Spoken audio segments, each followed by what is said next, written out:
अष्टावक्र गीता उपदेश ए जीवन।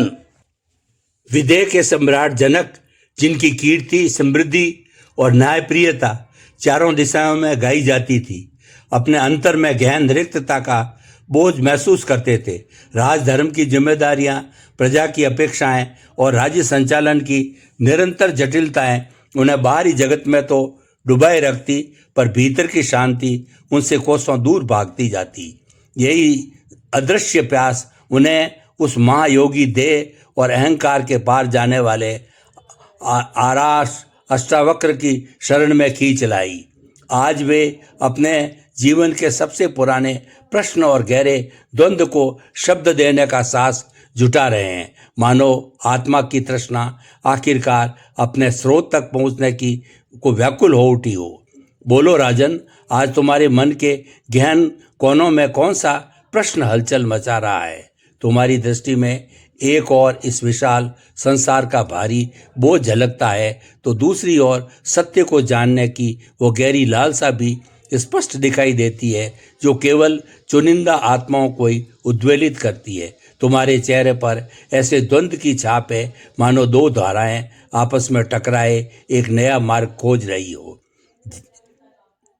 झेको मत, अपने अंतर मन की आवाज को शब्द दो। हे आचार्य, आपको मेरा सादर प्रणाम। आपकी उपस्थिति से मन को अवश्य एक गहरी ठंडक मिलती है, परंतु ये शांति स्थायी नहीं रह पाती है। जैसे ही मैं इस कक्ष की मर्यादा पार करता हूँ, संसार का शोर, उसकी मांगें और उलझनें मुझे फिर से जकड़ लेती है।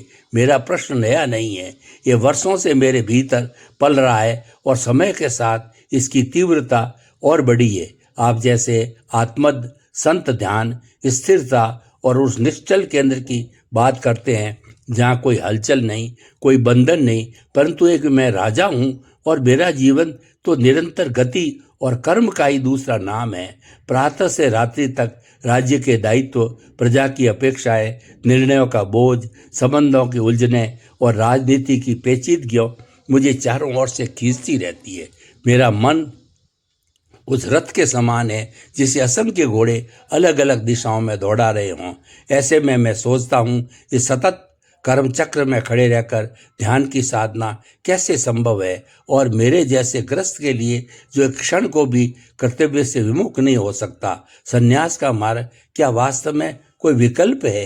हे जनक, तुम्हारा यह सवाल केवल तुम्हारा निजी संकट नहीं है, बल्कि हर उस इंसान की उलझन है जो द्वैत के दायरे में सोचता है और आधे को ही पूरा समझ बैठता है। देखो, संसार में दो तरह के लोग हैं और दोनों ही अधूरे हैं।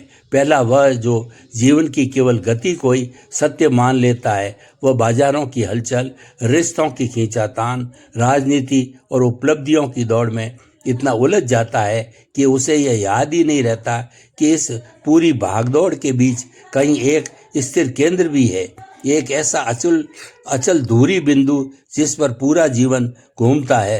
वह उसी को भूलकर दिशाहीन हवा में उड़ते सूखे पत्ते जैसा बन जाता है, भागता हुआ, थकता हुआ, गिरता हुआ और फिर उसी अनंत दौड़ में लौटने के लिए विवश।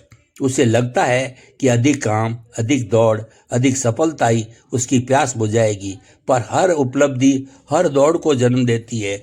उसका जीवन एक ऐसे बुखार में बदल जाता है जिसमें विश्राम का कोई ठिकाना नहीं होता है। यही अपने मूल से दूर हो जाना, अपने केंद्र को भुला देना, उसके अस्तित्व का सबसे बड़ा दुख बन जाता है। वह बाहर की हर चीज में डूबा रहता है, पर स्वयं से ही अपरिचित बना रहता है, और फिर यही पहली भूल धीरे धीरे एक दूसरी और कहीं अधिक गहरी भूल को जन्म देती है। जब मनुष्य निरंतर भाग दौड़ से थककर चूर हो जाता है, तब उपलब्धियों की आग उसकी अंतरात्मा को जलाने लगती है। तब उसके भीतर यह विचार उठता है, अब बहुत हुआ, इस गति, इस कर्म, इस संसार से मुक्ति चाहिए, बस अब स्थिर।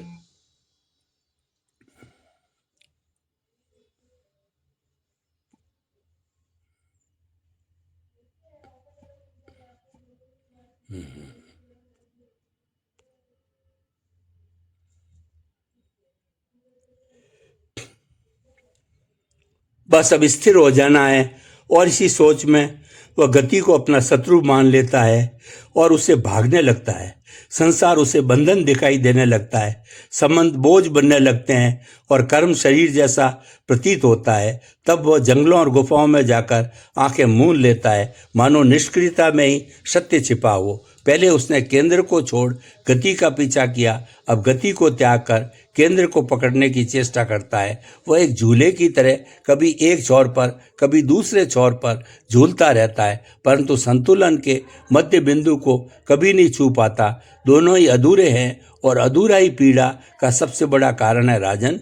इसी अधूरी समझ में वह सूक्ष्म तर्क जन्म लेता है, जिसे तुम जैसे साधक भी अक्सर दोहराते हो। हम ग्रस्त हैं, जिम्मेदारियों से बंधे हैं, ध्यान हमारे लिए कैसे संभव।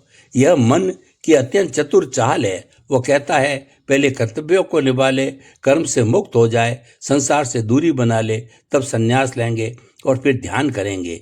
यही कारण है कि लोग ध्यान और संन्यास को वृद्धावस्था से जोड़ देते हैं। वे सोचते हैं कि जब इंद्रियां शिथिल पड़ जाएगी, जब शरीर थककर दौड़ने से इनकार कर देगा, जब जीवन स्वयं गति से मुक्त होने लगेगा, तभी साधना का समय आएगा।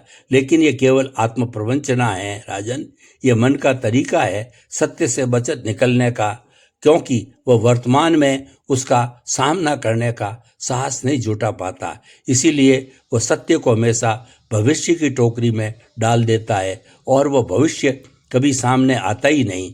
इस दुविधा को एक सहज दृष्टांत से समझो। यदि तुम किसी लकड़हारे से यह कहो कि दिन भर तूने लकड़ियां काटी, शरीर को थका डाला, अब रात में विश्राम कैसे संभव है, क्योंकि विश्राम तो श्रम का उल्टा है, तो वह निसंदेह मुस्कुराएगा। या यदि किसी पहरेदार से कहो कि तेरा काम तो जागते रहना है, फिर तुम सो कैसे सकता है, तो वह भी तुम्हारी बात को निरर्थक मानेगा। अनुभव सिखाता है कि जो दिन में पूरे मन प्राण से श्रम करता है, उसका शरीर स्वयं गहरी निर्विघ्न नींद में ढल जाता है।